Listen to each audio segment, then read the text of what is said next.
Welcome to the Laura Creates Courses weekly podcast. I'm Laura Calder, and I'm here to share with you insights and stories to help you develop your own effective online course. Each episode includes something for you to do and a way to interact with a community of people just like you. You can find the show notes for this and other podcast episodes at lauracreatescourses.com/podcast/EP and the episode number.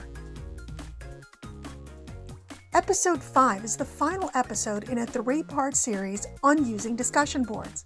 We round out the series by taking a look at effective use of discussion board challenges.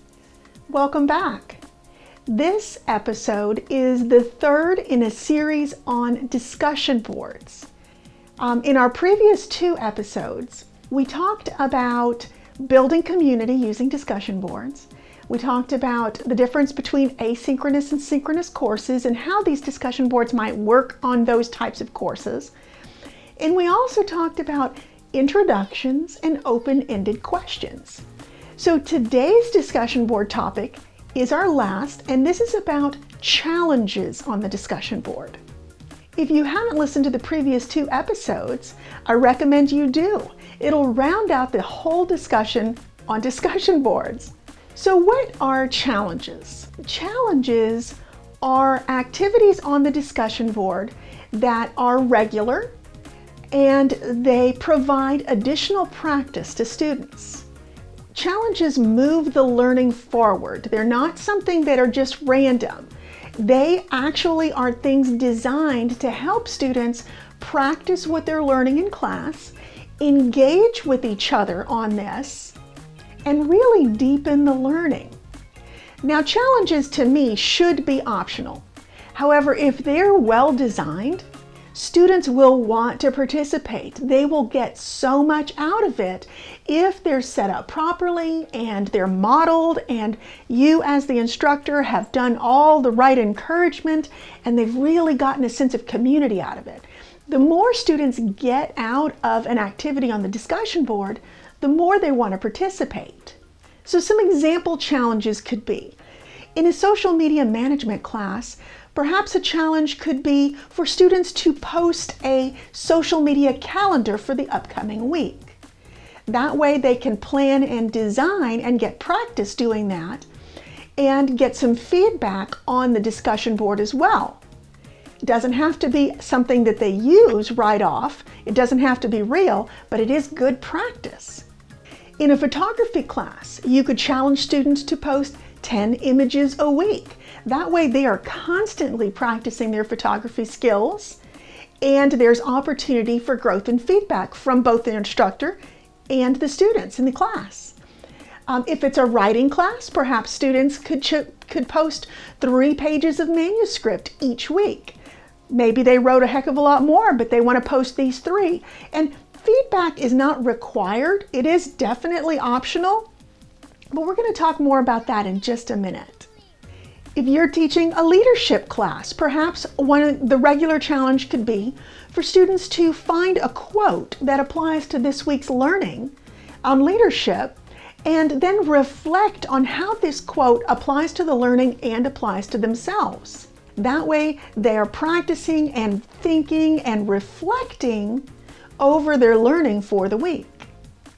So the real idea behind challenges is to practice. Practice makes things so much easier. It gives students a chance to challenge themselves to meet that challenge need and also to learn from each other. Encourage discussion on these challenges always. Discussion is where the learning actually happens. It gives you insight into your students' thinking and allows you to meet their needs. Even though they can't express what their needs are specifically, you can see the discussion and kind of see misconceptions happening or maybe some gaps in learning. So the discussion is important for the students to learn, but it's also important for you as the instructor to gain information about student thinking. One of the hardest things for students to do is to give good feedback. So part of your job as the instructor is to Teach them, model for them, and encourage them to give good feedback. Maybe you could give them a checklist of things that should be in feedback, or some steps to follow to determine what good feedback would be.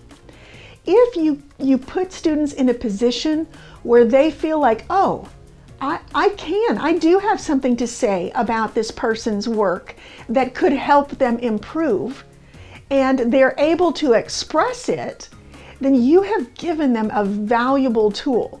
Because not only does it help them help others, it helps them evaluate themselves.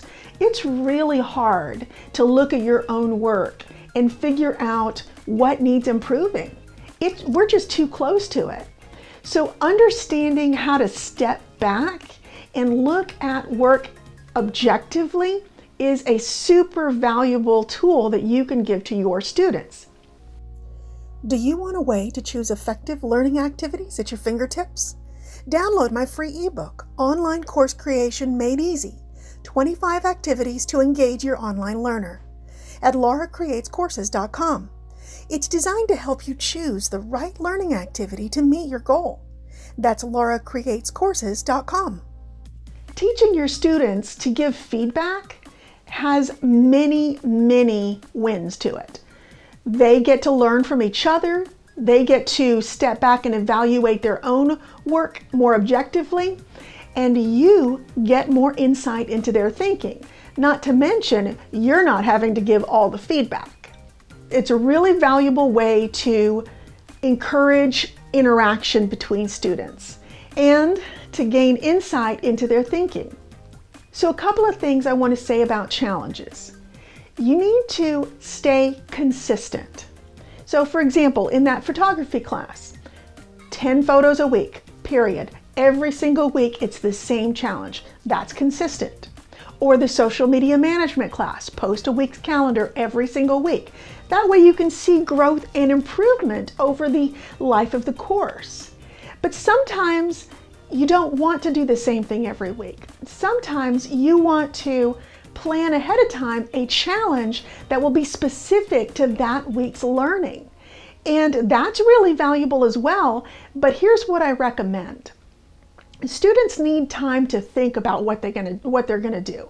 And since they're fitting your course around their busy lives, they need to know what's coming. They can't just see a challenge that's brand new and unexpected and be able to stop everything and work on it. Their brain has to be thinking about it for a while, and you need to do that for your students. So I recommend, if you are going to do different challenges each week, that you decide when you're designing the course what those challenges are, what you hope to get out of each of those challenges, what you hope students will get out of each of those challenges. And then at the beginning of the course, post all the challenges and the schedule. That way students can see what's coming, their brains can be thinking about it in the background, and if they see something that fits a challenge that's going to come in the next couple of weeks, they can grab it, they can make note of it, they can use that. But if they don't know what the challenge is until the day before it's due or the week before it's due, then they have a lot less time and some missed opportunities. Maybe something they did 2 weeks ago could have applied to this, and they didn't know it was coming, so they didn't grab what they needed, an artifact to share. Stay consistent. Either post the same challenge or post all of the challenges in a schedule ahead of time. You don't have to put them on the discussion board until that week. Perhaps give out a schedule early in the course. Make students very aware. All right, now it's your turn. I've got a to-do for you. I want you to design 3 potential challenges you could use in a course idea that you have, or a course you're designing, or a course that you've already designed and you're trying to improve. So come up with 3 challenges that you feel would provide students good practice and move the learning forward. But it's not just designing those challenges. That's not all. You have to list under each challenge what skills the students are practicing and how this is moving the learning forward. I also want you to jot down under that list what feedback might go back and forth between your students. You're just kind of preparing mentally for that. You're not going to force any of that feedback to happen. You want it to happen organically, but you do want to be prepared for things that might come up. You're very familiar with this material. You have a pretty good idea of what someone who doesn't really understand something might say in response. So again, you're designing 3 challenges, and under each challenge, you're listing the specific practice, the specific skills that students are going to practice. And then you're also listing what feedback might come out of this, what could be the focus for the feedback. That helps you kind of plan also how you want to model things. So once you've done that, then I want you to go to the video. If you're listening to this on podcast, I will post the link in the show notes. And I want you to, in the comments, share one of those challenges. Not all 3, just one. And the list of the things that they're going to get out of it, and the list of feedback that you think might come out of this. Now, this is a really good way to get your ideas out there, get feedback on your own ideas. I plan on looking and commenting on all of the comments that come through. But I also want you to look at other people's comments under that video and see if you can provide some feedback or ask some thoughtful questions that might help the original poster improve. And that's the whole goal of feedback, is we try to improve. All right, so that's it for today's episode. And in our next episode, we move off of discussion boards.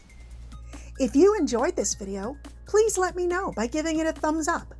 Be sure to subscribe to the channel and hit the bell if you want to be notified when I post new videos. Where's my coffee? I see it.